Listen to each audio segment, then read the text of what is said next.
ये कहानी एक आम दिन की नहीं, बल्कि एक ऐसी रात की है जिसने दुनिया की सबसे बड़ी बैंक डकैती को जन्म दिया।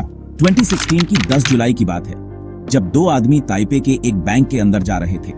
उनके चेहरे पर मेडिकल मास्क और फिशर हैट्स थे।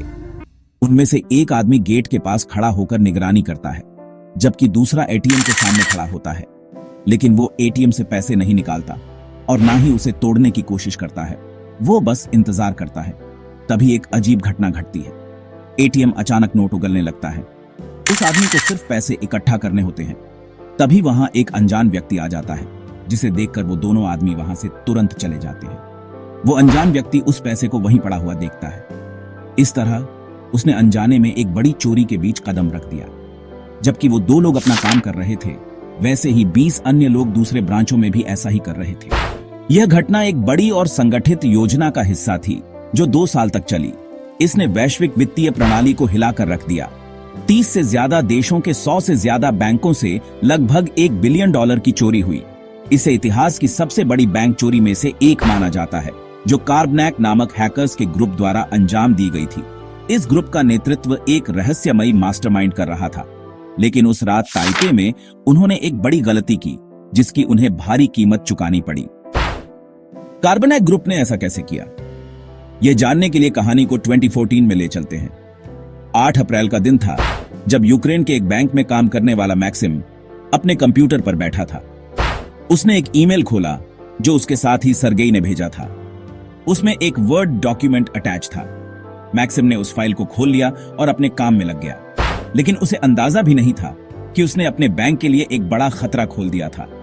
कुछ महीनों बाद बैंक के एटीएम बिना किसी कारण पैसे उगलने लगे। इस घटना से बैंक के अधिकारी हैरान हो गए। उन्होंने तुरंत जांच के लिए साइबर सुरक्षा कंपनी कास्परस्की को बुलाया। जांच में पता चला कि यह काम एक खतरनाक मालवेयर का था, जिसे कार्बनैक ग्रुप ने तैयार किया था। यह मालवेयर ईमेल के जरिए फैलता था। जैसे ही कोई इसे खोलता, यह उस कंप्यूटर को कंट्रोल करने लगता। इसके बाद हैकर्स बैंक के नेटवर्क को महीनों तक चुपचाप देखते और समझते। फिर वे पैसे चुराने के लिए 3 तरीके अपनाते थे। पहला तरीका था बैंक के ट्रांजैक्शन मैनेजमेंट अकाउंट से पैसे ट्रांसफर करना। दूसरा, एटीएम को कंट्रोल करके सीधे पैसे निकालना। और तीसरा, फर्जी बैंक अकाउंट बनाकर उनमें पैसा डालना और डेबिट कार्ड से निकालना। 2016 में ताइपे में हुई चोरी के बाद पुलिस हरकत में आई। 500 से ज्यादा अधिकारियों ने जांच शुरू की। 22 लोगों को गिरफ्तार किया गया, जिनमें से कुछ ने पैसे छिपाने की कोशिश की। आखिरकार 2018 में पुलिस ने स्पेन में डेनिस नाम के एक व्यक्ति को गिरफ्तार किया। वह कार्बनैक ग्रुप का मास्टरमाइंड था। उसके पास से करोड़ों की संपत्ति और बिटकॉइन जब्त किए गए। लेकिन आज भी चोरी किए गए ज्यादातर पैसे का कोई पता नहीं।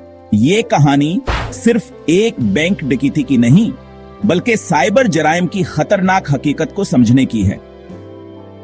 कार्बनैक ग्रुप ने जदीद टेक्नोलॉजी और इंसानी लापरवाही का फायदा उठाकर दुनिया भर के बैंकों को निशाना बनाया। लेकिन यह कहानी हमें एक सबक देती है। अगर हम मेहतात रहें तो ऐसे जराइम को रोका जा सकता है। तो सवाल यह है कि आप खुद को और अपने सिस्टम्स को ऐसे साइबर हमलों से कैसे महफूज रख सकते हैं। यह कहानी एक सबक देती है कि कैसे साइबर अपराध छोटे से लापरवाही के जरिए बड़ी तबाही मचा सकता है। इसलिए अपने सिस्टम को हमेशा अपडेट रखें और ईमेल खोलने में सतर्कता बरतें। याद रखें, एक छोटी सी गलती बड़े नुकसान का सबब बन सकती है। इसलिए हमेशा होशियार रहें और टेक्नोलॉजी को जिम्मेदारी के साथ इस्तेमाल करें। अगर आपको ये वीडियो दिलचस्प और मालूमाती लगी हो तो लाइक करना ना भूलें। अपने दोस्तों के साथ शेयर करें ताकि वो भी इन जरूरी मालूमात से फायदा उठा सकें। और मजीद ऐसी ही जबरदस्त कहानियां और मालूमाती वीडियोस देखने के लिए हमारे चैनल को सब्सक्राइब करें और बेल आइकॉन दबाएं।